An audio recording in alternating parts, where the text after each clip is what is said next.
Nous allons poursuivre notre étude sur l'héritage. Nous allons insister sur les principes et les conclusions de notre héritage.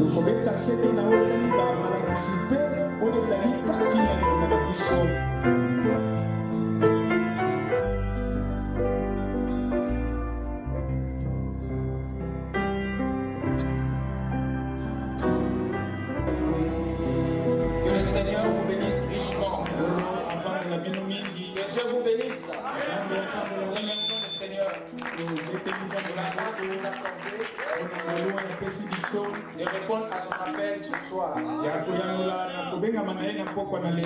Sans plus tarder, nous allons nous lever pour lire les Saintes Écritures. Nous allons lire dans le livre d'Ésaïe, chapitre 53. Ensuite, nous prendrons le livre de Genèse, chapitre 1, le verset 26 à 27. Que chacun prenne sa Bible pour la lecture.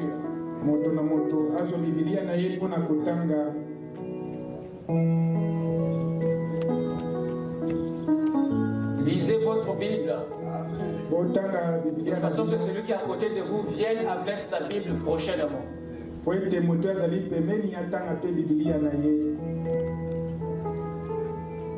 Nous voulons que chacun vienne avec sa Bible. Ce n'est pas un livre qu'il faut laisser à la maison. Ce n'est pas aux esprits de lire ta Bible.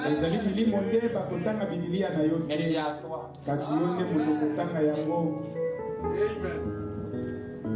Ésaïe 53.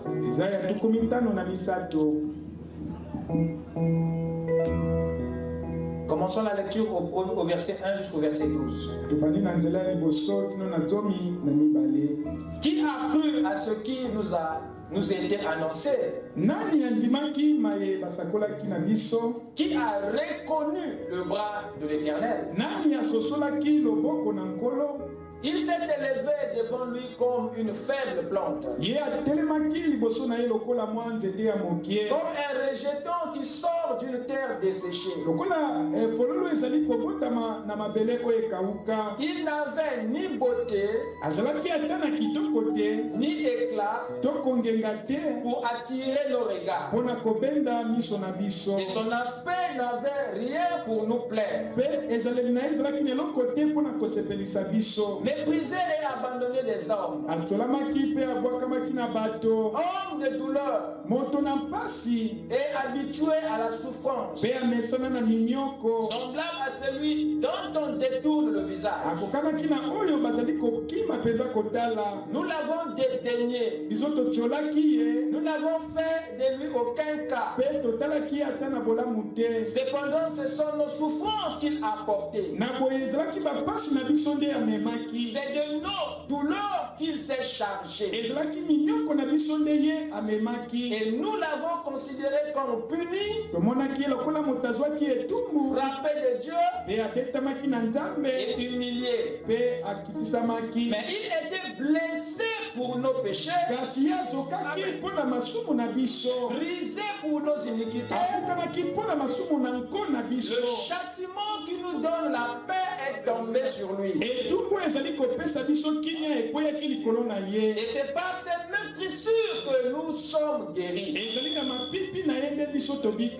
Nous étions tous errants comme des brebis. Chacun suivait sa propre voie. Et l'Éternel a fait retomber sur lui l'iniquité de nous tous. Il a été maltraité et opprimé. Et il n'a point ouvert la bouche, semblable à un agneau qu'on mène à la boucherie, à une brebis muette devant ceux qui l'attendent. Il n'a point ouvert la bouche. Il a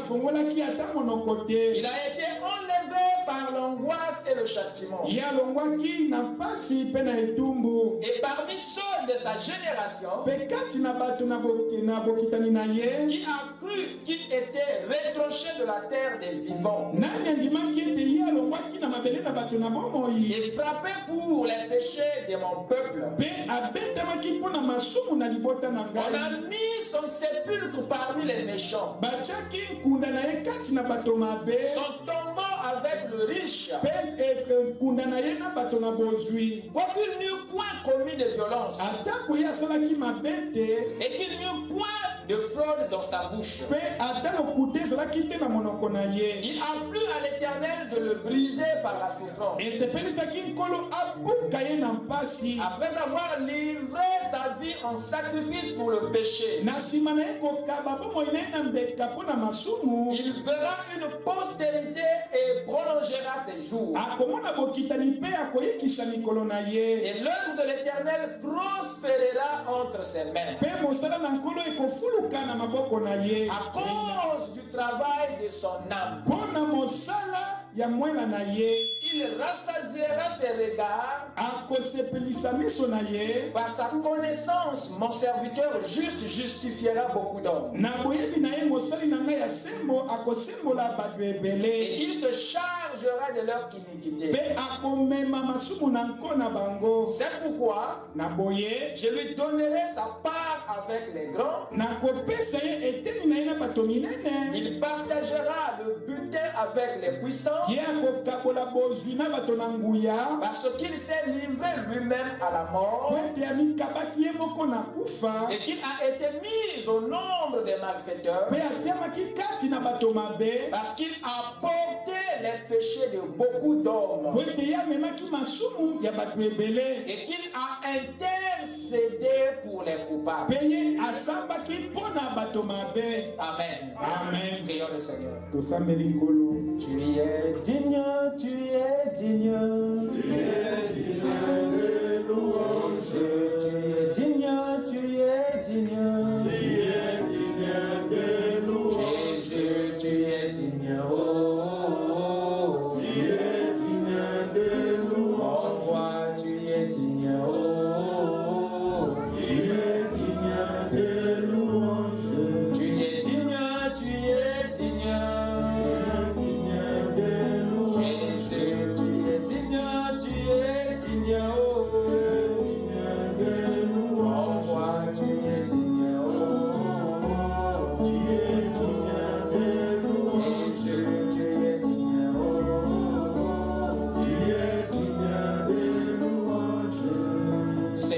Dieu, nous te disons merci Père de nous avoir appelés ce soir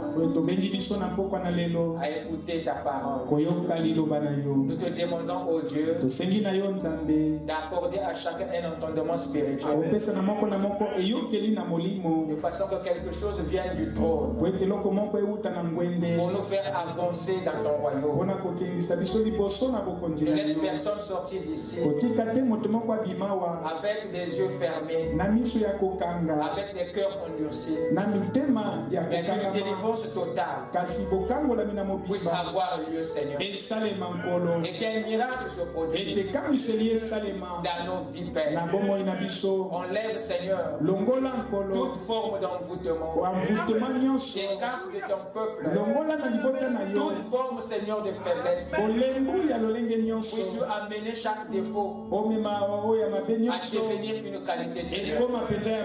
Que le grand Saint-Esprit parcourt chaque cœur et amène à la résurrection toutes les semences mortes. Viens prêcher ta parole et viens la croire au travers de nous. Et qu'à la fin, Seigneur, l'image de ton Fils Jésus soit imprimée en chacun de nous. Accorde-le, Père. Alors nous te prions, Seigneur, dans le nom de Jésus-Christ. Amen. Amen. Je vous prie de vous asseoir pendant que nous ouvrons dans le livre de Genèse 1, le verset 26 à 27. Verset 26-27.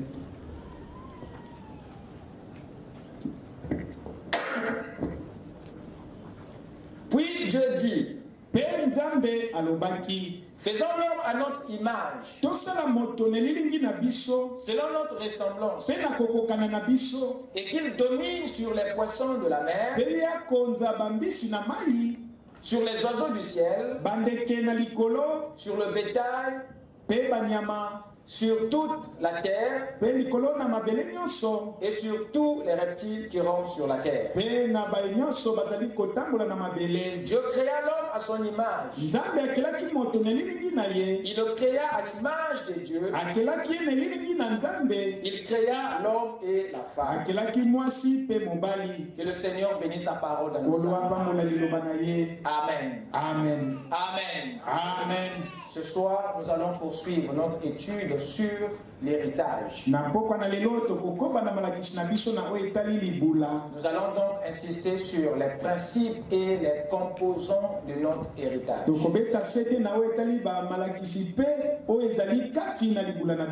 Les principes et les composants de notre héritage. Nous avons vu dernièrement qu'il y a 7 principes qui accompagnent notre héritage. Vous êtes prêts? Amen. Vous êtes là? Amen. Amen. Nous avons un héritage qui nous a été légué. Nous avons un héritage qui nous a été donné. Et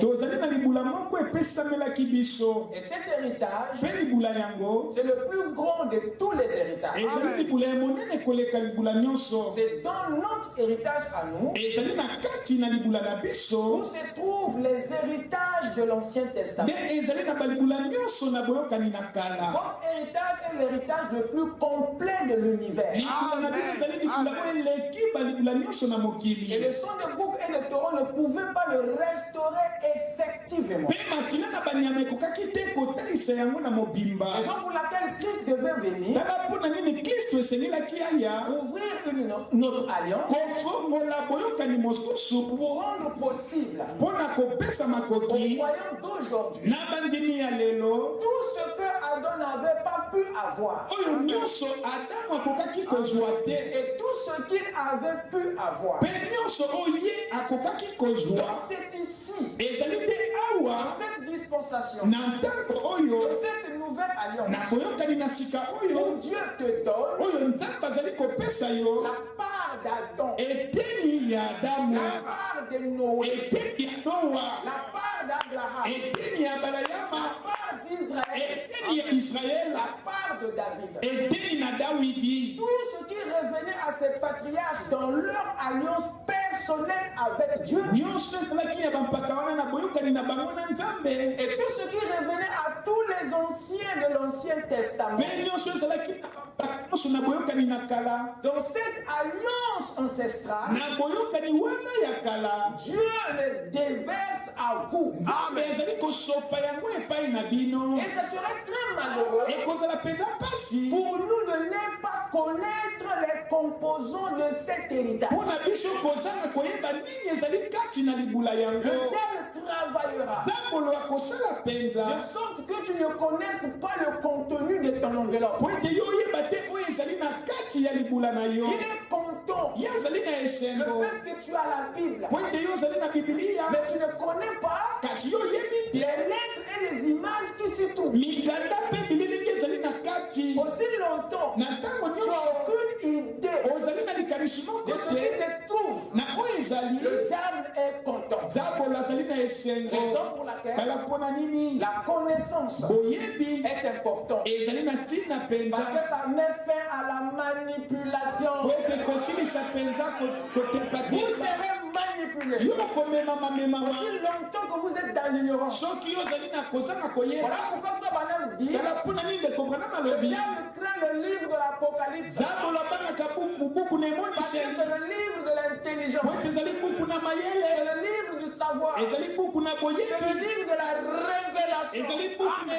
C'est là-bas où Dieu révèle. C'est là-bas où Dieu donne le savoir. Le diable sait. Dès que tu sais, il ne sait plus. Amen. Amen. Amen. Amen. Donc c'est très important que toi en tant que chrétien, chrétien, que tu saches que tu as une alliance, et dans cette alliance, tu as un héritage. Et dans cet héritage, tu as un certain nombre de priorités, de bénédictions. Amen. Amen. Tu dois les connaître. Raison pour laquelle Dieu, sachant la richesse de cet héritage, il l'a protégé. Parce que dans cette nouvelle alliance, il y a les intrus, il y a les courageux qui peuvent s'emparer de ce qui vous revient. Son amour l'a obligé de sécuriser ton héritage. Vous vous souvenez? Il y avait une femme dans la Bible qui avait forcé la porte. À tel que Jésus s'est retourné. Il a dit, comment veux-tu que je donne le pain qui est destiné aux enfants? Il dit, c'était destiné pour les enfants. Il dit, je ne donne pas.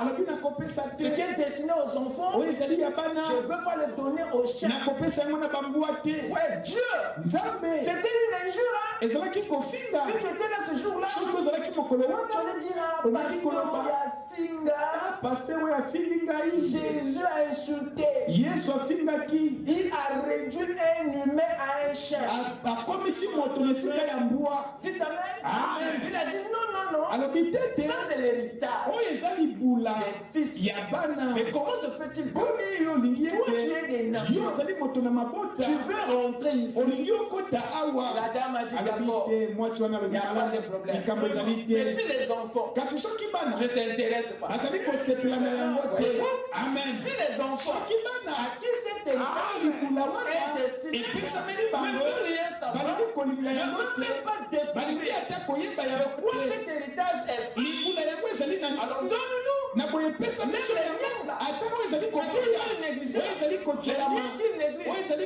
qu'ils pensent que c'est pas spirituel. Parce qu'ils pensent que c'est l'histoire. Non. Et on va partir. On va prospérer avec les miens. Elle a forcé la porte. Et c'est comme ça que certaines personnes vivent de ce qui vous revient. Et toi tu es jaloux alors que c'est courageux. Jésus a dit dans la Bible un jour, et depuis Jean jusqu'à maintenant le royaume des cieux est prêché. Et il ajoute, et c'est les violents qui s'en emparent. Il a dit c'est les violents qui s'en emparent. Les fougueux, les déterminés. Dites amen. C'est pas pour lui. Il est déterminé. Jacob, le droit d'aimer, c'était pas pour lui. Il était déterminé. Et je veux les déterminer ce soir.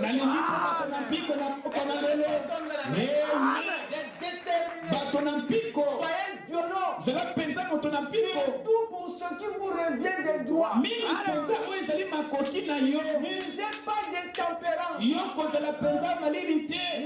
pas de tempérance. Pour ceux qui vous reviennent des droits. Parce que le diable ne vous fera pas Amen. Soyez violents. Arrachez. Amen. Alors à cause des intrus, Dieu savait que s'il ne sécurise pas ton héritage, s'il ne protège pas le pain des enfants, les nations vont rafler ça. Et quand tu viendras, tu risques d'être dans la condition d'Ésaü. Toute la bénédiction est partie. Et tu vas pleurer, il n'y a même pas un peu. Jacob a tout pris. Il dit, mais comment ça? Mais toi aussi. Mais comment tu peux aller comme ça? Il y a des chrétiens qui partent. Ils se perdent dans la vie. Ils sont même avoir un œil sur l'héritage. Amen.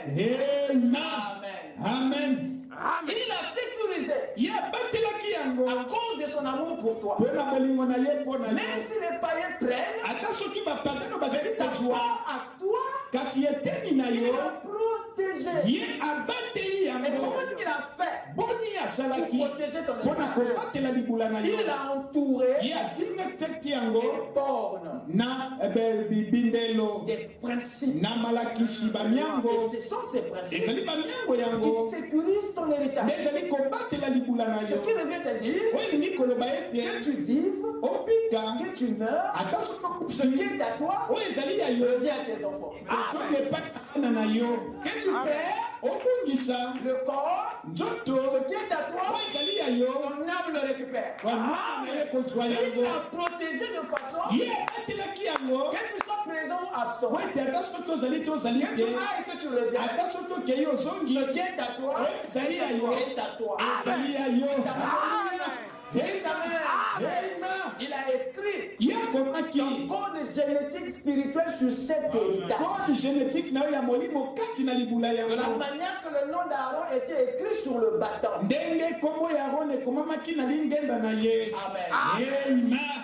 Alléluia. Il y a 7 principes qui protègent notre héritage. Et ce sont ces principes qui ferment la porte aux intrus, aux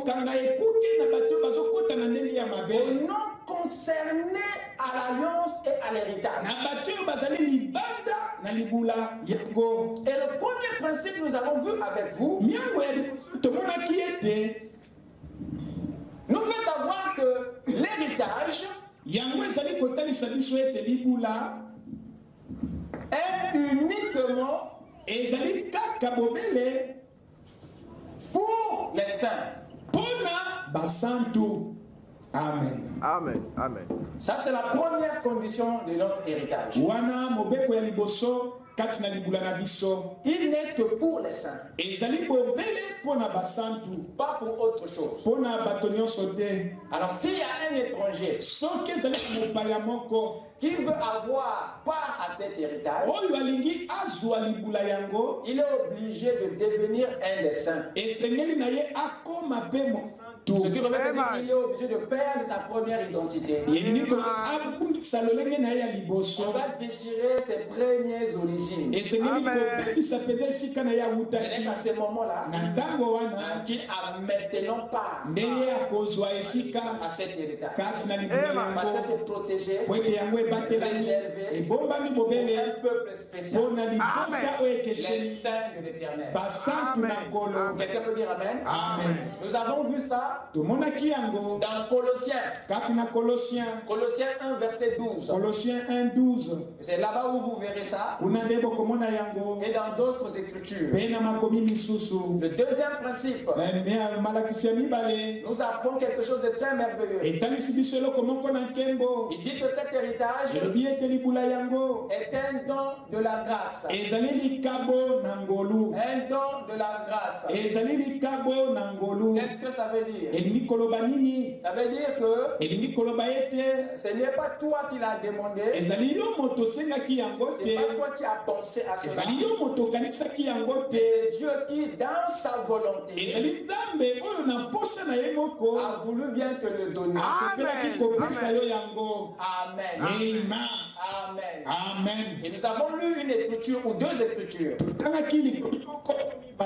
Nous avons lu dans Deutéronome 8.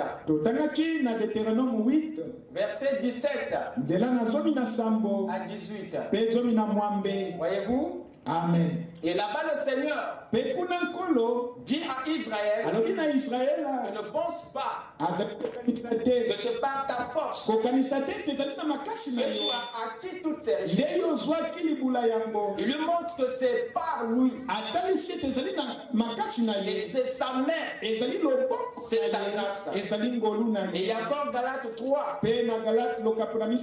Verset 18. Qui éclaircit cette pensée. Amen. Le troisième principe de l'héritage nous dit que cet héritage est une récompense. est une récompense. Est une récompense. Alors ce principe-ci semble contredire le deuxième. Comment un don de la grâce peut être une récompense? Parce qu'une récompense fait appel à un effort supplémentaire. Une récompense, c'est comme une indemnité d'effort. Une prime, voyez-vous, d'effort. C'est un gain qui vient d'un effort fourni. Et lorsque vous regardez bien récompense, en fait, c'est comme un mot composé. Vous avez le préfixe ré qui signifie à nouveau. Voyez-vous, refaire, remettre, rédempter, récompenser. Donc les préfixes là, voyez-vous, vont dans le sens du nouveau. Et compenser, voyez-vous, compenser là, veut dire couvrir. Ou dédommager. Voyez-vous, une perte. Voyez-vous, par quelque chose de la même valeur. Voyez-vous. Amen. Donc, vous dédommagez. Voyez-vous, quelque chose qui a été perdu par une chose de la même valeur équivalente. Ça, c'est le premier esprit de ce mot. Et le deuxième esprit du mot, c'est celui qui nous dit que la récompense, voyez-vous, est comme une prime. C'est comme une prime. Quelque chose qui vous est donné suite à un effort. Voyez-vous? Amen. Comme un gain d'encouragement. Une prime de mérite. Suite à un effort supplémentaire. Récompensez-la. Parce qu'elle est allée un peu au-delà de l'effort. Donc c'est quelque chose qui vient t'encourager pour avoir fait des preuves quelque part. Donc la récompense, c'est un gain qui vient pour avoir rempli un critère, pour avoir atteint un seuil. Et votre Dieu vous dit, votre héritage, c'est un don et une récompense à la fin. Votre Dieu est compliqué. Il a toujours tendance à vous qualifier, même pour ce qu'il vous donne. Il dit, je vous donne la terre promise. Allez-y, prenez-le. Mais quand le peuple arrive, il se rend compte que la terre était abîmée. Et ceux qui étaient là ne voulaient pas partir. Mais Dieu nous a dit que c'était pour nous. Oui, je n'ai jamais changé. C'est occupé là. Oui, je sais. Il dit, allez prier. Il n'accepte pas le parti. Il dit, allez-y. Mais dégainer les épées, c'était ça donné. Il dit, oui, c'est ça donné. Mais on va se blesser. Mais oui, le fait que j'ai donné, ça n'exclut pas les efforts. Parce que ce sont les efforts. Apprécier les dons.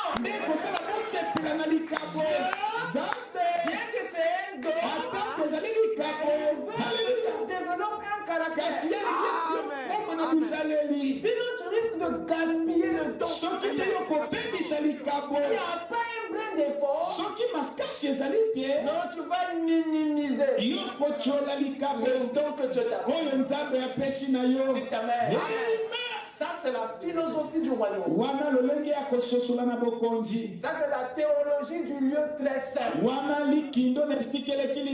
Et Dieu travaille comme ça. Tu peux entendre l'amen? Votre héritage, c'est une récompense. Ce qui veut bien te dire, Dieu veut t'attendre quelque part.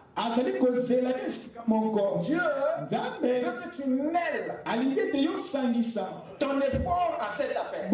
Il veut voir ton implication.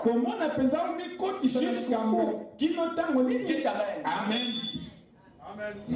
C'est pour tuer l'esprit de la facilité. C'est pour valoriser le caractère. Il veut que tu agisses. Et il te donne une part d'activité. Et il te pousse à poser des actes de défi, de bravoure. Amen. Amen. Amen. Amen. Notre Dieu, c'est un bâtisseur. Il construit les individus. Alors, il n'a pas droit à fragiliser les fondements. Quelqu'un peut dire amen? Alléluia. Donc, c'est une récompense. Et le quatrième principe, donc ce qui revient à dire ici que donc les paresseux, donc les flemmards, qui aiment les miracles. Vous savez pour quelque part les miracles c'est pour les paresseux. Dans notre royaume les miracles c'est un raccourci. Mais les religieux aiment les miracles. Vous les voyez non plus les églises là.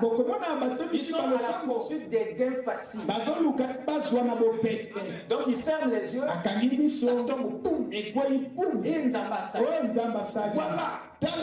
Amen. Amen. Amen. Amen. Et cet héritage, Dieu veut tuer cet esprit. Veut tuer l'esprit de la parole. C'est une récompense. Pourquoi? Parce qu'il y a un travail qui attend de votre part. Parce que ceux-là, les paresseux, ceux qui veulent les choses faciles, ceux-ci coincent. Donc Dieu protège l'héritage contre les paresseux. Ce principe-là traite avec les paresseux. Ceux qui veulent mettre la main sans savoir, on fait même un effort. Ces principes les rattrapent. Dites amen. Amen. Donc lorsque vous avez ouvert ici, et ici il te coince, il veut que tu laisses une empreinte afin que le ciel ait un témoignage. Oui, c'est un bosseur. Il a posé un acte de foi. Alors récompensez-le. Amen. Amen. Amen. Amen. Quatrièmement, cet héritage est une richesse. Est une richesse. Ah ça, c'est très important. Dieu. Allons-y avec moi dans Éphésiens 1. À partir du verset 18, 16 à 18 s'il vous plaît. Éphésiens, chapitre 1er, à partir du verset 16. Je ne cesse de rendre grâce pour vous Faisons mention de vous dans mes prières. Afin que le Dieu de notre Seigneur Jésus-Christ, le Père de gloire, vous donne un esprit de sagesse et de révélation dans sa connaissance, et qu'il illumine les yeux de votre cœur pour que vous sachiez quelle est l'espérance qui s'attache à son appel. Quelle est la richesse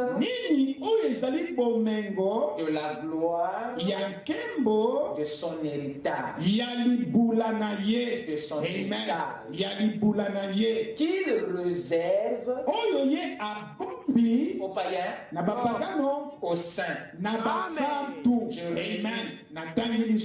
Quelle est la richesse de la gloire de son héritage qu'il réserve aux saints? Donc cet héritage a une richesse. Amen. Est une richesse. Cet héritage a une richesse et il est lui-même une richesse.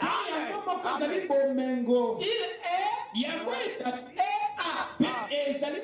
est votre héritage est une richesse et a une richesse.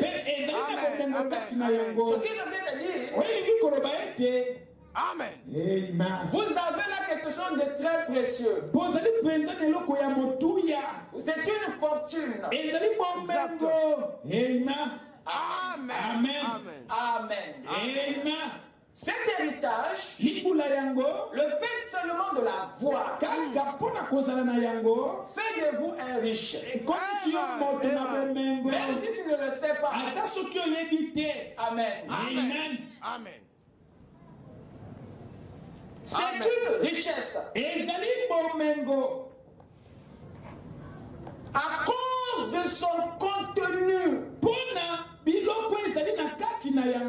qui fait de cette richesse, de cet héritage une richesse, il n'y a rien qui le compose qui soit moins valeureux. Tous les composants de cet héritage sont des objets de valeur. Et tout ce qui compose votre héritage sont des valeurs sacrées. Il n'y a rien dans votre héritage qui coûte moins cher. Tous les éléments, tous les ingrédients de cet héritage sont des choses qui n'ont pas de prix. Raison pour laquelle, à cause de la valeur de chaque ingrédient de l'héritage, alors cela fait de tout l'héritage une richesse.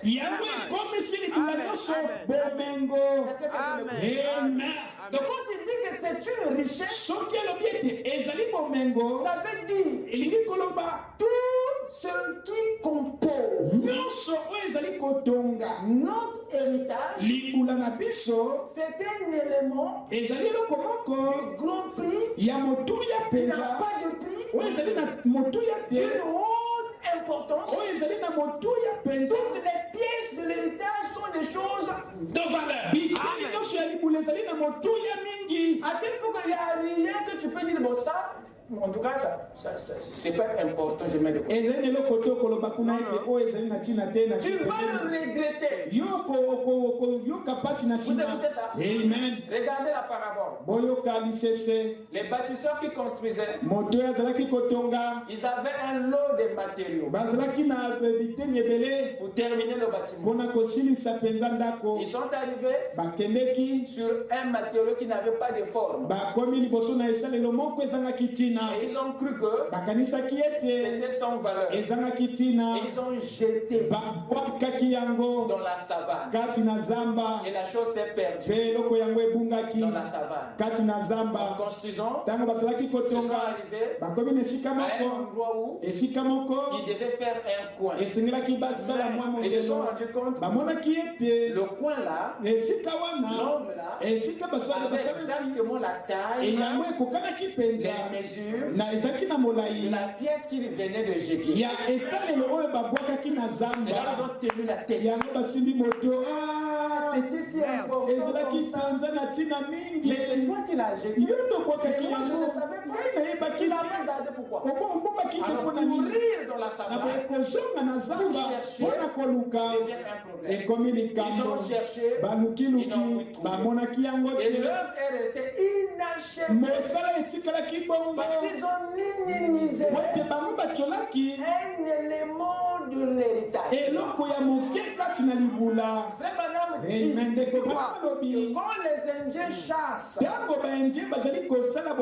il dit le bison, pour les Indiens, c'est quelque chose de précieux. De façon que lorsqu'ils le découpent, ils ne jettent rien. Tout est important. Même les sabots, on utilise ça pour faire des casseroles. Vous écoutez ça? Même la queue, on utilise pour faire des éventails. La peau, pour faire des tentes. Vous écoutez ça? Les cornes, des trompettes. Tout est important. Ils mangent tout. Ils parce qu'ils connaissent l'importance de chaque élément qui compose le taureau. Votre héritage est un bison. Et ce qui le constitue est important pour la famille.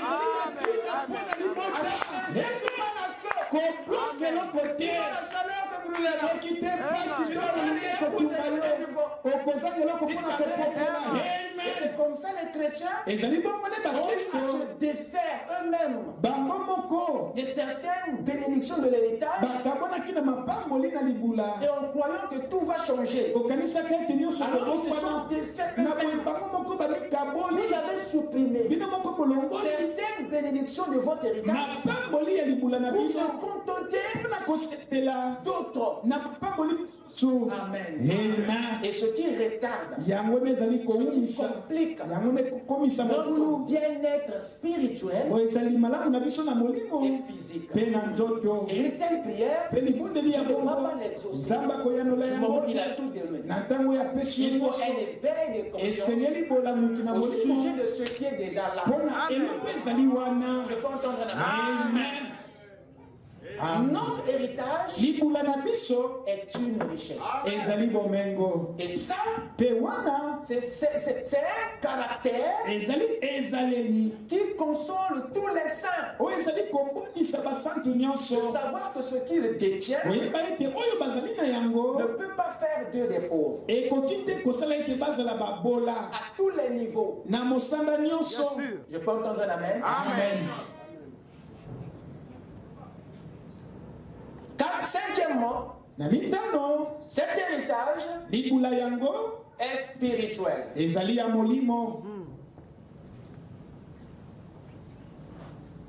Il est spirituel.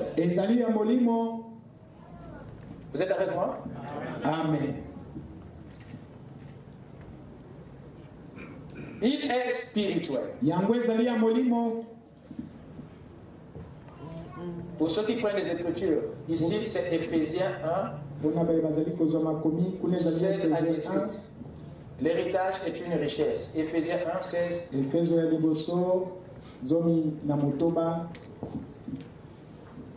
Cinquième principe.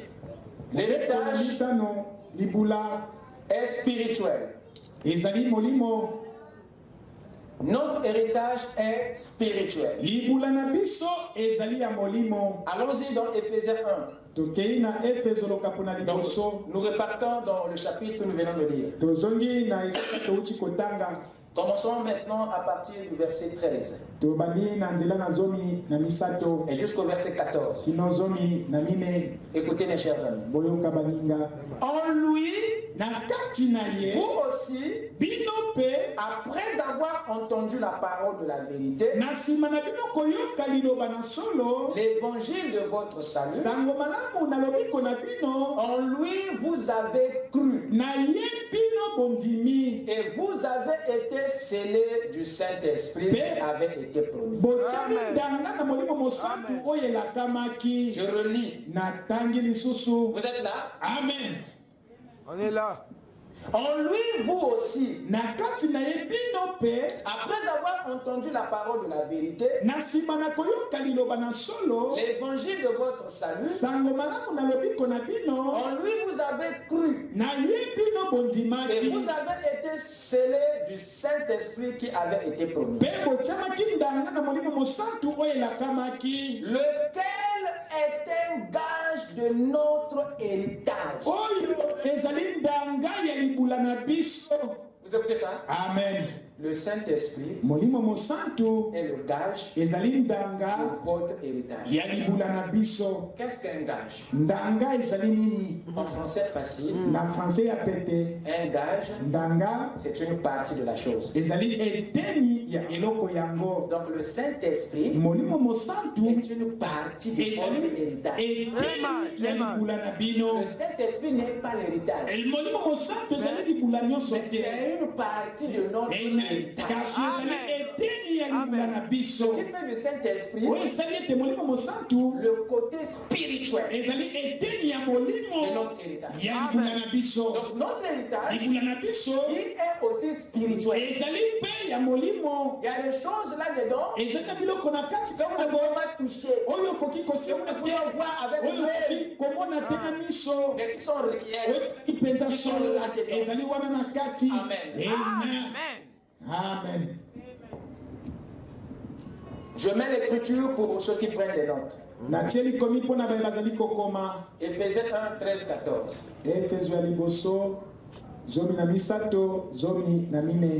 13, 14. Sixième principe. Cet héritage est aussi naturel.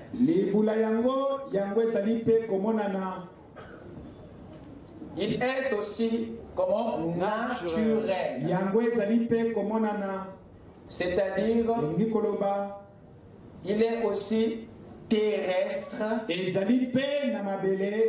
matériel, physique. C'est ce que ça veut dire. Donc il n'est pas seulement spirituel. Il est aussi naturel. Notre héritage est aussi matériel. Il est aussi physique. Il est aussi terrestre. Amen. Amen. Allons-y dans Romains chapitre 4.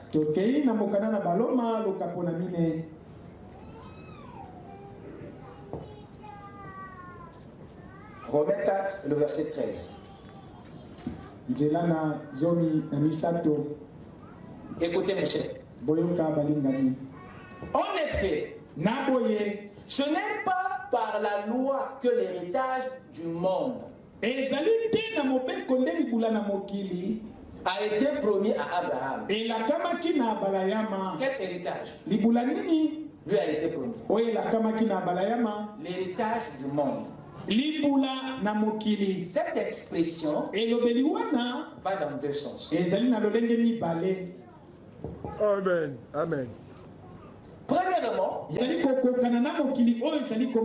physique. C'est un héritage entre guillemets mondain. C'est-à-dire qui est en rapport avec le visible,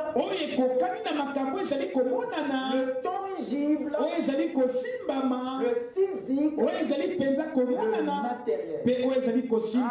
Amen. Amen. Le deuxième contexte, cet héritage du monde, c'est aussi le monde. En parlant de la planète, de la terre. Vous écoutez ça? Amen. Oh, vous ne m'avez pas bien compris. Allons-y un peu dans Psaume 3. Psaume 3. Vous allez comprendre avec moi ce que je veux dire. Ou ce que l'Écriture veut dire. Psaume 8. Rapidement, Psaume 8 à partir du verset 5. Qu'est-ce que l'homme? Pour que tu te souviennes de lui, et le Fils de l'homme, pour que tu prennes garde à lui, tu l'as fait de peu inférieur à qui? À Dieu. Vous écoutez ça? Amen. Et tu l'as couronné de gloire et de magnificence. Tu lui as donné la domination sur les œuvres de tes mains.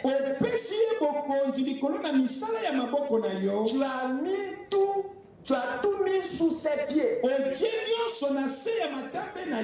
le Saint-Esprit cite les brebis comme les bœufs et les animaux des champs, les oiseaux du ciel et les poissons de la mer, tout ce qui parcourt les sentiers des mers. Ça vous rappelle qui?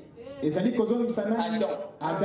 Dites Amen. Amen. Dieu lui a donné toutes ces choses qui appartiennent à la terre. Amen.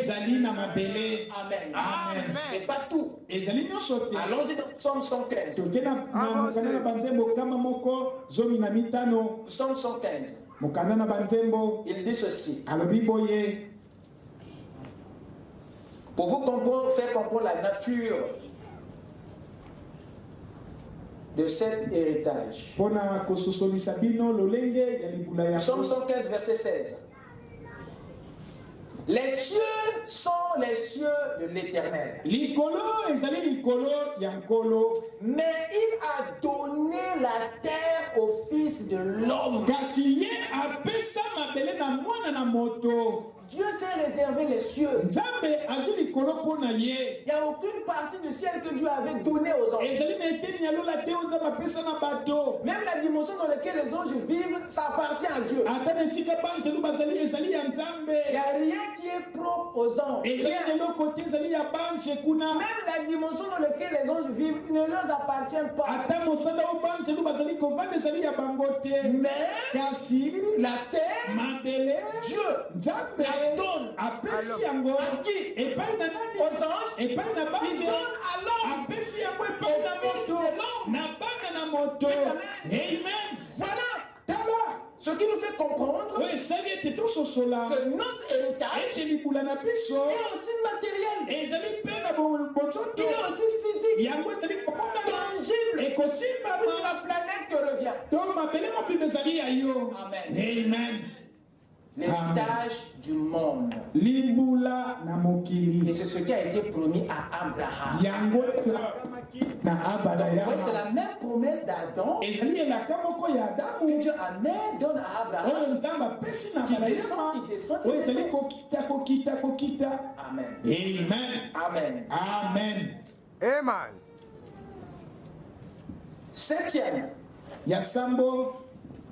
Septième principe. Cet héritage est incorruptible. Amen. Est incorruptible. C'est très important. C'est très capital, mes chers amis.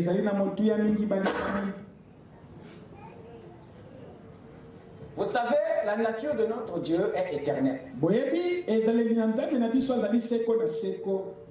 Amen. Amen. Amen. Et il sait que tout ce qui est dans le temps a un commencement et aura une fin. Mais le côté spirituel de votre héritage est ce côté qui maintient votre héritage dans le temps. Qu'est-ce que je veux dire par là? Le côté spirituel de votre héritage maintient le côté physique de l'héritage. De façon que ce que Dieu te promet peut rester là d'âge en âge. Sans qu'il change de forme, d'aspect et de nature. Dieu est le maître qui préserve cet héritage pour nous. Depuis Adam, les gens passent et ils reçoivent la même chose. Ils reçoivent les mêmes promesses. La même chose est toujours là. Cet héritage était ici.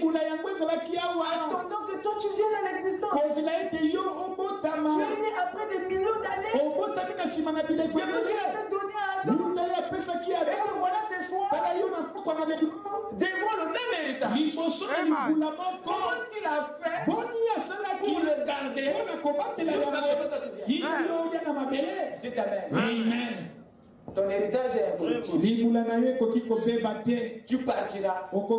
S'il y a une génération, il viendra trouver les mêmes promesses. Tu peux dire amen? Amen. Allons-y rapidement. Dans Éphésiens 1. Non, pardon, 1 Pierre 1.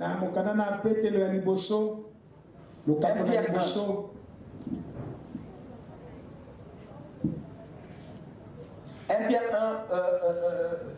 Le verset 3 à 5.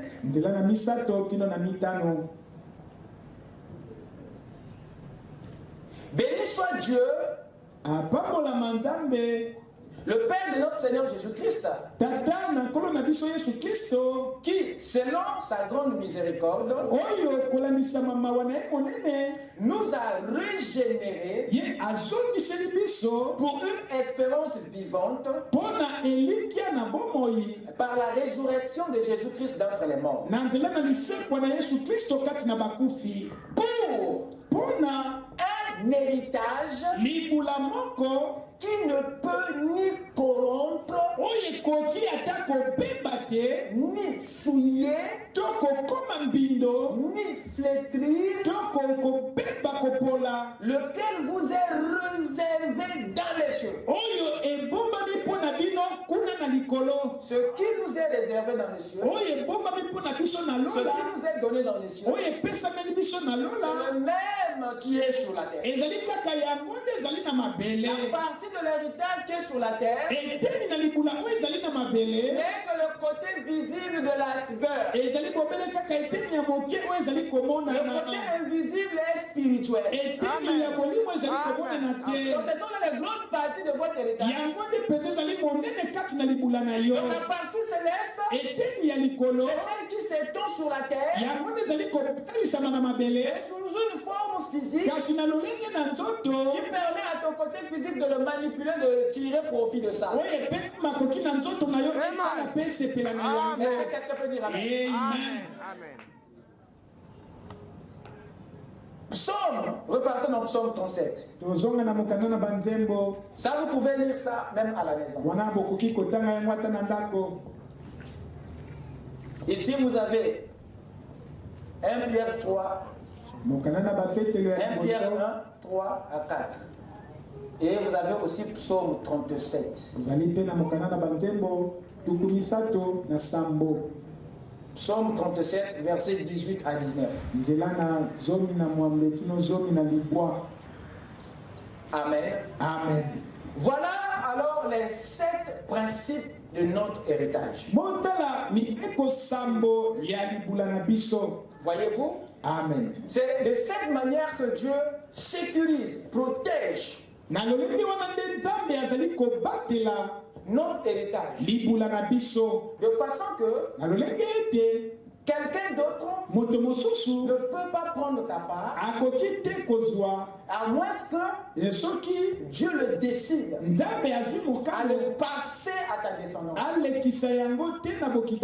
Et il nous fait comprendre que notre héritage est de nature incorruptible.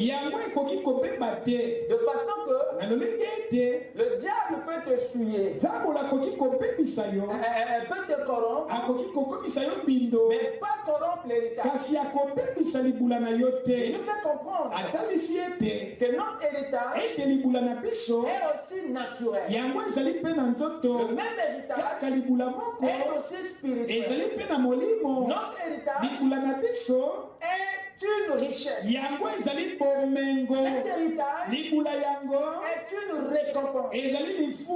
Notre héritage est un don de la grâce. Et cet héritage est réservé à un peuple spécial, prédestiné, qui appelle les saints. Ça ne peut pas aller ailleurs. Ce qu'il vient de dire, aussi longtemps tu n'as pas encore rejoint ta famille des saints, tu vis en dehors de ton héritage. Donc un privilège que tu aurais dû déjà jouir de plus. Tu ne les jouis pas parce que tu es encore dans le monde. Raison pour laquelle il faut vite quitter la basse-cour et rejoindre la mère aigle pour que tu aies part à ton héritage avec les aigles. Le monde nous prive de notre héritage. Et cet héritage nous attend dans la parole. Il attend que tu intègres ta vraie famille des saints pour que tu puisses tirer profit. Est-ce que quelqu'un peut dire amen? Je vais à bientôt terminer. Alors remarquez une chose. Avant la chute, qu'est-ce que Adam avait? Avant la chute, Adam avait l'image. Il avait l'image. Et ça, vous le savez. Nous sommes dans Genèse 1, verset 26. Nous venons de lire. Dieu créa l'homme à son image. C'est un élément très important. Parce que Dieu aurait dû le créer à partir d'un ange. Dieu pouvait le faire à partir de quelque chose d'autre. Mais il l'a fait à partir de lui, de son image. Quelqu'un peut dire amen? Et deuxièmement, l'homme avait quoi? L'autorité. Après qu'il soit créé à son image, alors les paroles qui suivent sont en rapport avec quoi? L'autorité. Qu'il domine. Donc après l'image, l'homme fut investi d'une autorité. Et l'image a appelé la domination. L'image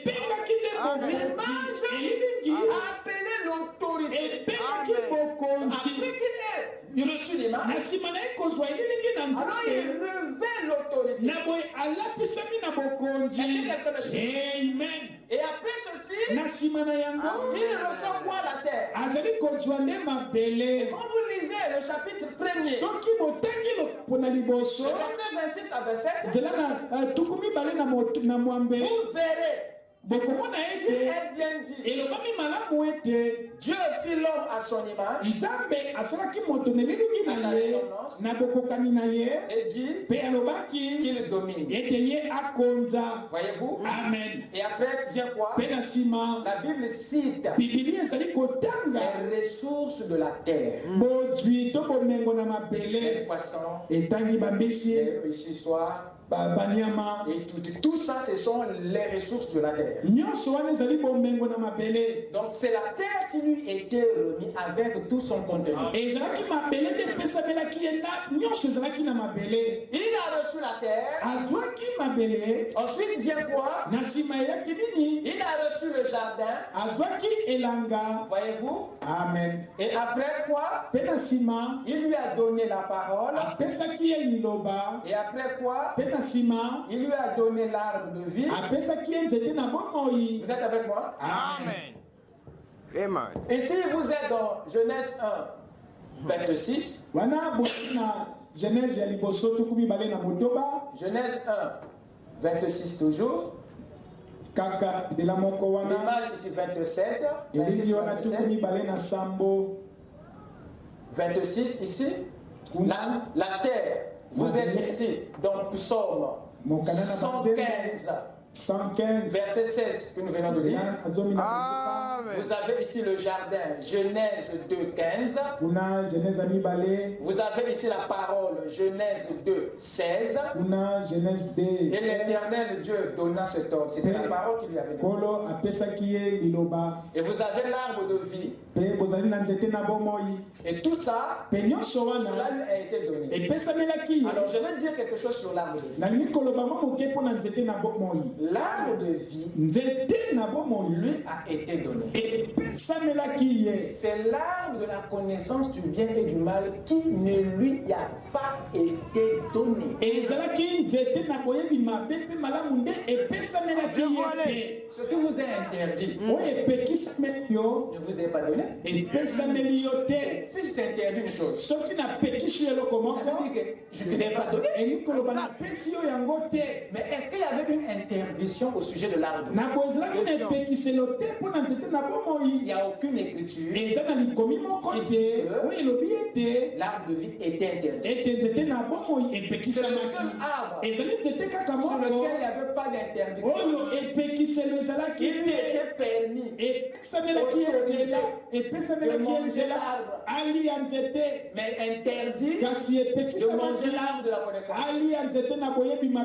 Mais lui, c'est par désobéissance qu'il est allé vers l'arbre de la connaissance pour répondre ce qui lui était autorisé. Amen. L'arbre de vie lui a été donné. C'est lui qui l'a pas pris. C'est lui qui ne l'a pas mangé. Et c'est pas tout. Il avait aussi la santé. Amen. Amen. Amen. Amen. Amen. Toutes ces choses que vous voyez ici faisaient partie de son héritage. L'image lui a permis de régner, d'exercer l'autorité sur la terre, qui est la planète, sur le jardin, son foyer. Et ça lui a donné aussi la compréhension de la parole. Et tout cela, il avait une porte ouverte à l'arbre de la vie. Et ça maintenait la parole. Et tout ceci le gardait en bonne santé. Aussi longtemps qu'il était dans l'alliance, il maintenait sa santé.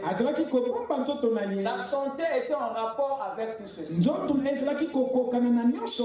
Et lorsqu'il a perdu, quand il a brisé son alliance, il a perdu l'image, il a perdu l'autorité. Alors la terre n'était plus sous son contrôle. Il fut chassé du jardin. Il a perdu la parole. Et l'arbre de vie lui fut enfermé. Et automatiquement, Adam n'était plus en bonne santé. Il a perdu la santé. Toutes ces choses faisaient partie de son héritage. Amen. Amen. Mais il y a une chose. Il n'y avait pas que ça dans son héritage. Il y avait bien d'autres valeurs. Il y avait bien d'autres éléments, voyez-vous, qui faisaient partie de ce même héritage. Et ça, c'est ce que nous voyons, c'est ce que l'on retrace. Mais en dehors de ceci, cet homme avait bien d'autres bénédictions. Par exemple, vous êtes avec moi? Amen. On va énumérer, voyez-vous, les ingrédients complémentaires. Avant la chute, Adam avait la paix. Je vais effacer quelque part ici.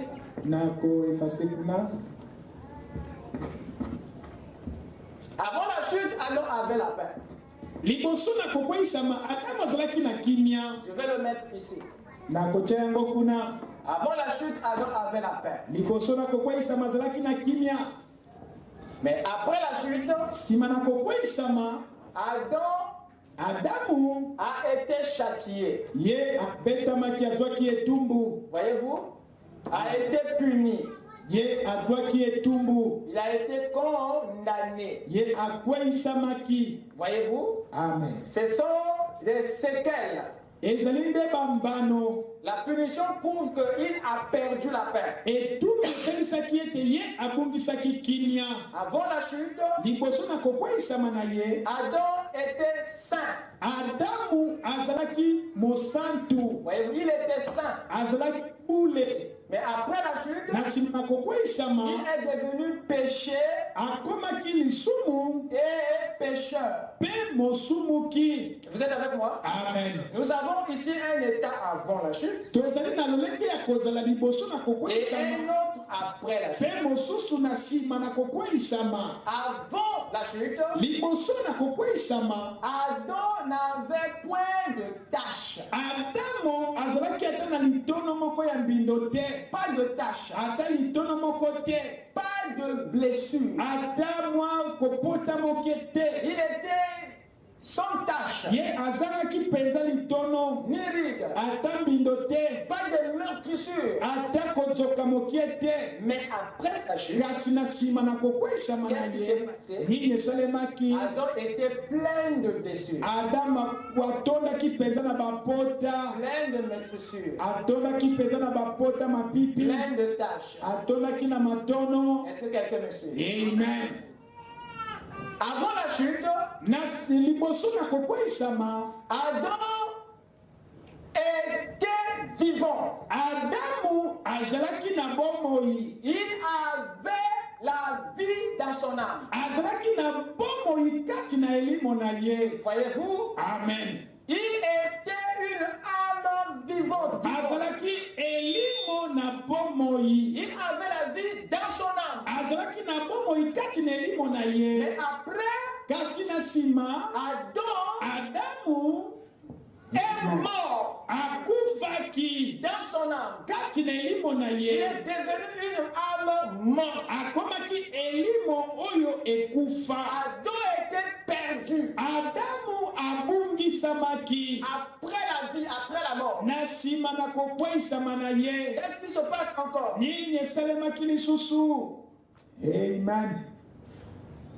Avant la chute, Adam était béni. Voyez-vous? Amen. Il était béni. Mais après la chute, il a été maudit sans que Dieu ne l'ait maudit officiellement.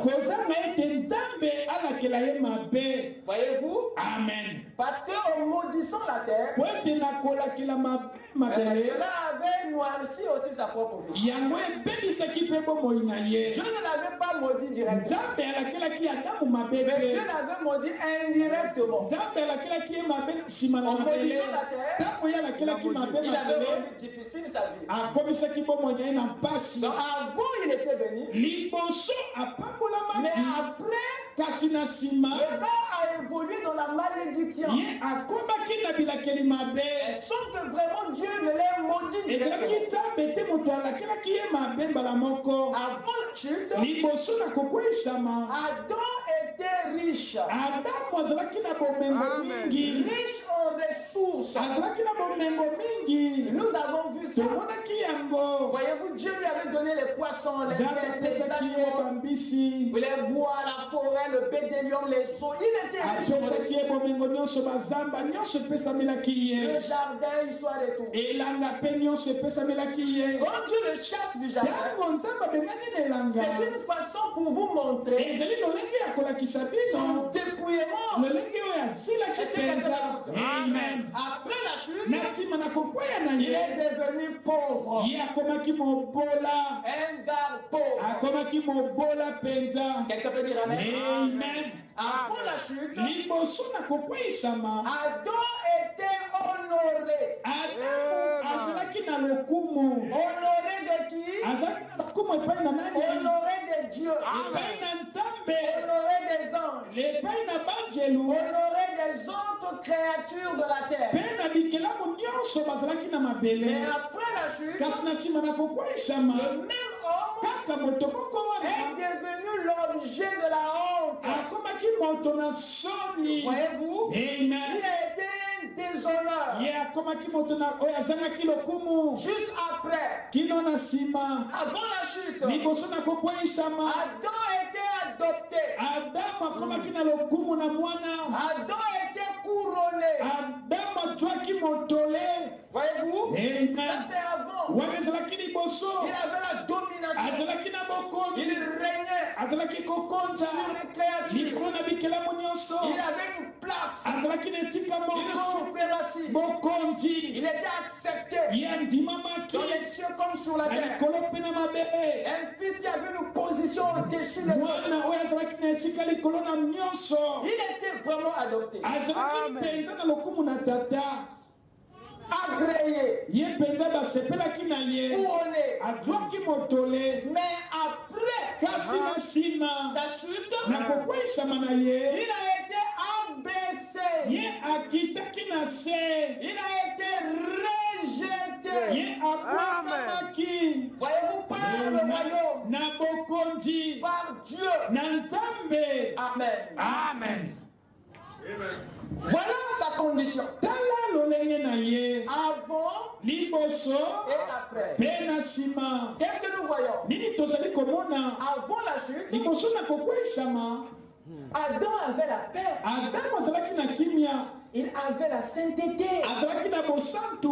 Il avait quoi? Il avait la justice. Une forme de perfection.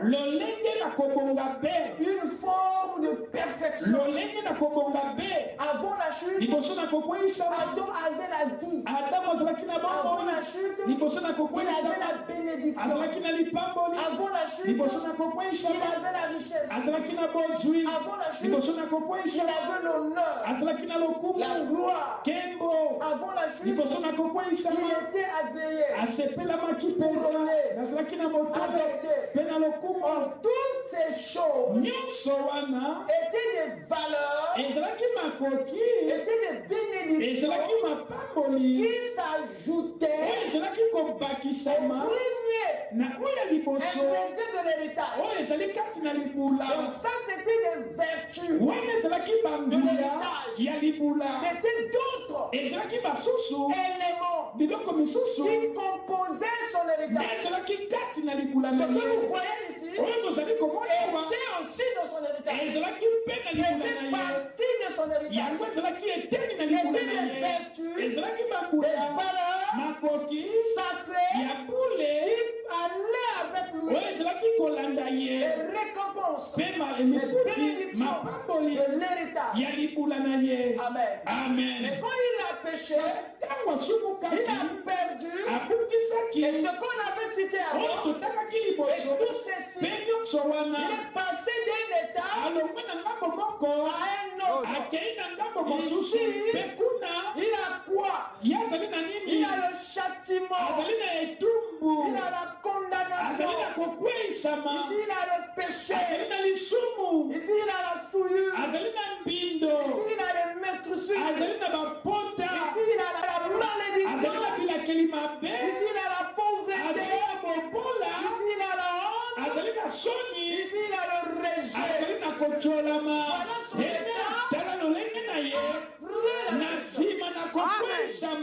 que quelqu'un peut dire Amen.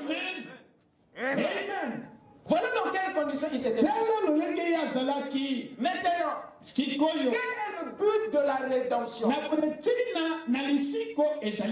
but de la rédemption consiste à ramener à Adam toutes ces choses qu'il avait perdues, y compris ce que vous connaissez et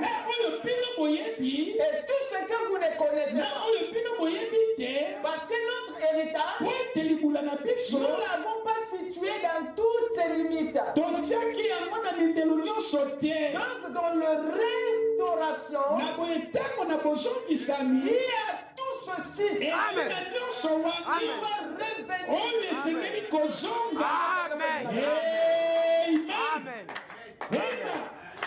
Oh, le temps est parti. Vous m'accordez 5 minutes? Amen. Est-ce que vous m'accordez 5 minutes? Avancez. Vous êtes avec moi? Amen. Alors, pour la restauration, Christ doit venir pour faire ce travail. Ramener tout ce que Adam avait perdu dans la chute. De façon que le premier état, voyez-vous, soit détruit pour que nous puissions revêtir, pour que Adam et sa postérité, voyez-vous, reçoivent leur état d'origine. Amen. Voilà pourquoi vous remarquerez que Christ devait venir pour échanger notre état déchu avec son état parfait. Il y a 8 échanges. Il s'était produit à la croix. Quand vous entendez parler du rachat là, en fait c'est aussi un échange. Il devait venir faire cet échange. Et le comptoir de l'échange c'était Golgotha. Et c'est là à la croix que Christ a fait 8 échanges. Il a changé son état parfait à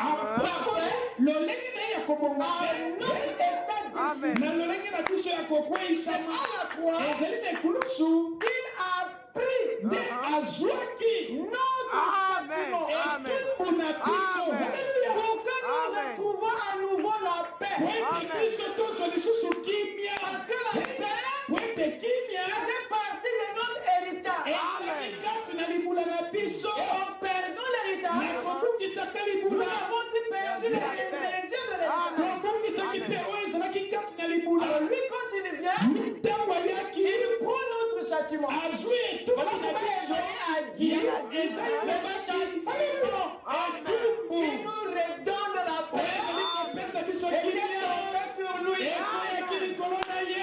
premier échange, il prend notre châtiment. Il prend notre condamnation. Il prend notre punition. Pour que nous ayons à nouveau la paix. Parce que cette paix-ci, c'est celle-là que nous avons perdue. Lorsqu'on est quelqu'un peut dire amen. Et le deuxième échange, c'est là qu'il prend notre péché pour que nous soyons à nouveau des saints. Il s'est pas arrêté là. Il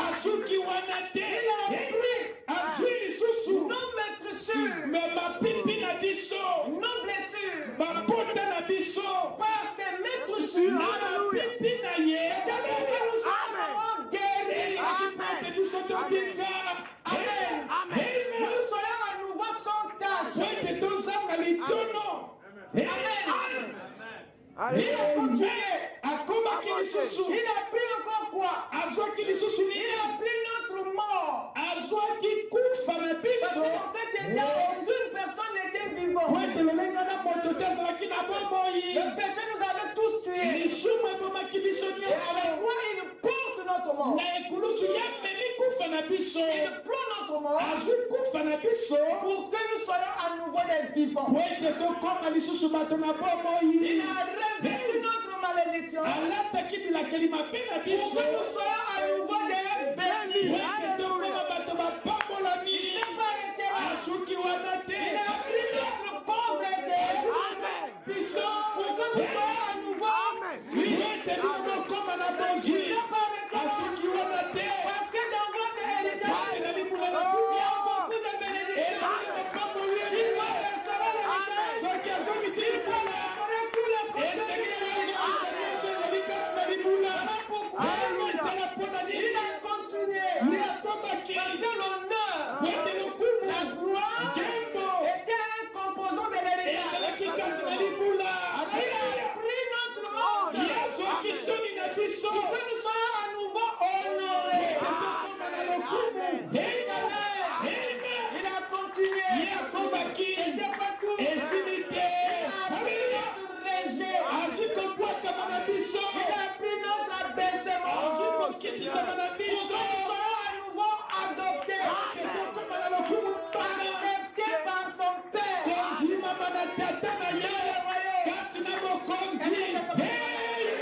Voilà le change de la rédemption.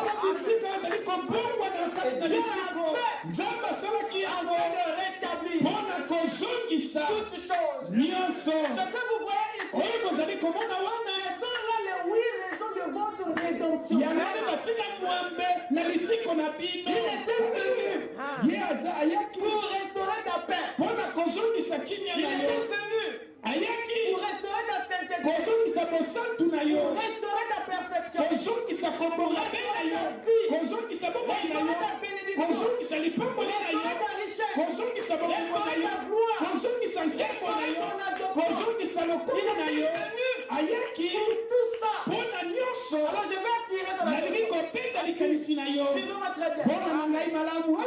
La paix, la sainteté, la perfection, la vie, la bénédiction, la gloire, l'adoption n'étaient pas les seules raisons de sa venue et de sa mort à la croix. Mais ta richesse faisait aussi partie de sa venue. L'une des raisons de sa venue, c'était pour résoudre la question de ta pauvreté. Voilà pourquoi.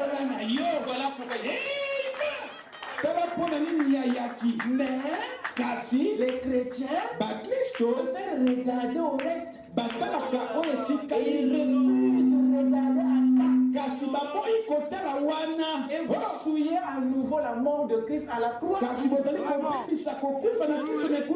la Bible dit riche qu'il était, il s'est fait pauvre. Il n'était pas pauvre, mais il s'est fait pauvre. Retrouve ta richesse. Donc la richesse, c'est une bénédiction de la rédemption. Pourquoi vous me dites que je vous prêche ça? C'est pas la parole. Dites amen. On va rentrer là où les gens ne veulent pas. Parce que la richesse, c'est une bénédiction de la rédemption. Jésus n'était pas seulement venu pour que j'ai le Saint-Esprit. Il n'est pas seulement venu pour que j'ai la vie. Mais il était venu pour résoudre la question de ma pauvreté. Ce que je viens te dire, c'est la volonté parfaite de Dieu. Pour tous les saints, de la nouvelle alliance et leur richesse. Parce que c'est une bénédiction de l'héritage.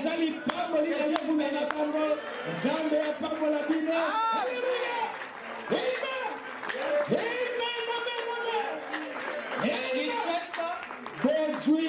Richesse, C'est une bénédiction de la rédemption. Il est mort pour porter ta pauvreté et te restaurer ta richesse. Est-ce que c'est clair? Amen. Et Dieu vous bénisse. Alléluia. Amen. Amen. Amen. On va continuer mardi. mardi. On va rentrer dans les détails. Avec nos têtes inclinées. Ma richesse, ma gloire et ma félicité. Oh Jésus, c'est de quoi que tu m'as acheté. Rempli de confiance en toi, divin Sauveur, je vis dans l'espérance et je marche sans peur. Ma richesse, ma gloire et ma félicité.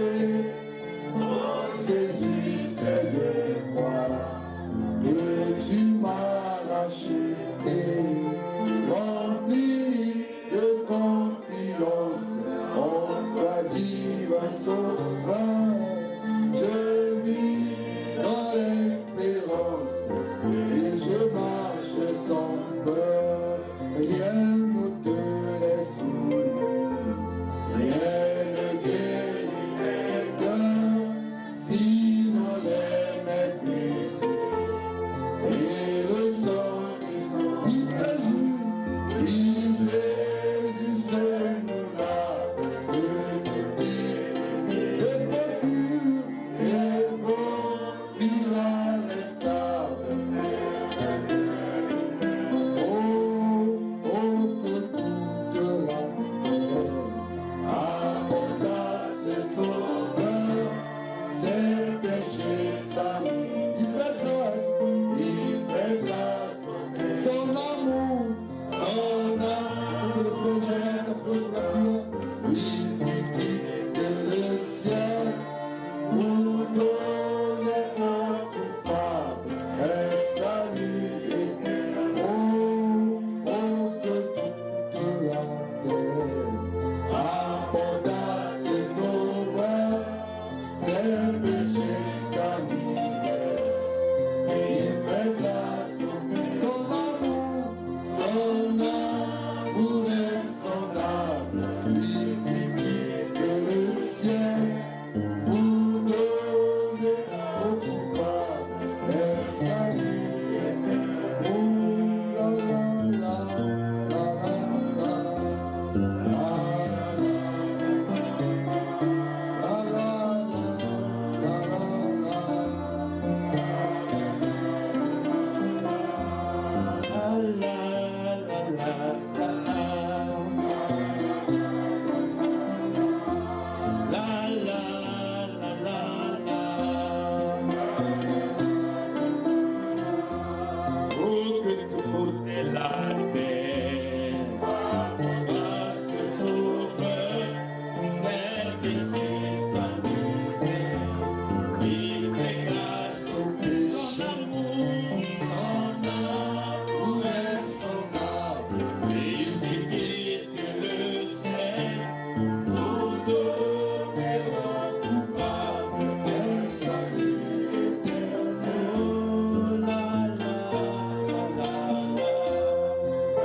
Seigneur Dieu Tout-Puissant, Père Céleste, toi la grande fontaine d'amour qui nous avait prédestinés, Seigneur, pour des choses saintes. Tu es encore descendu ce soir, Seigneur, comme tu descendais là-bas en en Éden pour avoir une rencontre avec tes enfants. Parce qu'il fallait que tu te révèles à eux. Et c'est ce que tu viens de faire ce soir, Seigneur. Au travers de ton serviteur Père. Avec cette grande notion au sujet de l'héritage, Seigneur. C'est vrai, Père, oh Dieu Tout-Puissant, nous avons minimisé la richesse que tu avais prévue pour nous. Nous avons bel et bien, Seigneur, attaché à la richesse spirituelle. Mais alors que tu étais mort à la croix, c'était pour que nous puissions être riches. Pas seulement sur le domaine naturel, mais c'est tous les domaines, Seigneur. Voilà pourquoi tu es descendu ce soir au travers de ton serviteur, Seigneur, afin de nous déprogrammer, Seigneur, et nous programmer au Dieu Tout-Puissant pour que cette richesse, Seigneur, que tu avais prédestinée pour nous, puisse s'accomplir dans le temps. Merci pour ta parole, Père. Tu étais mort à la croix en disant, Père, j'ai tout accompli. Et nous parler, Seigneur, ce soir tu viens d'accomplir encore. Merci pour ta parole, Père. Est-ce que chacun qui a entendu, Seigneur, ces richesses insondables, oh Dieu, puisse la méditer, Seigneur, afin que la bénédiction qui est attachée à chacun puisse fleurir, Seigneur, et la gloire te reviendra. Bénis ton serviteur, Seigneur, puisse le poindre davantage, oh Dieu, afin que ces bénédictions, Seigneur, continuent à nous accompagner. Puisse bénir également sa maison. Souviens-toi de chacun de nous ce soir. Il y a des requêtes qui sont enfouies, Père. Mais nous croyons que tu es la solution à tous les problèmes. Et ceux qui ont des problèmes trouvent des solutions. Et ceux qui sont malades soient guéris au nom de Jésus. Et les affligés soient ramenés dans ta maison. Pour le reste, Père, accompagne chacun de nous. Si un lendemain au Dieu, accorde-nous encore le privilège pour venir entendre tes oracles. Que la gloire et la louange te reviennent. Bénis les dîmes et les offrandes qui seront prélevées pour toi. Dans le nom de Jésus-Christ, et tous ceux qui croient et disent Amen. Amen.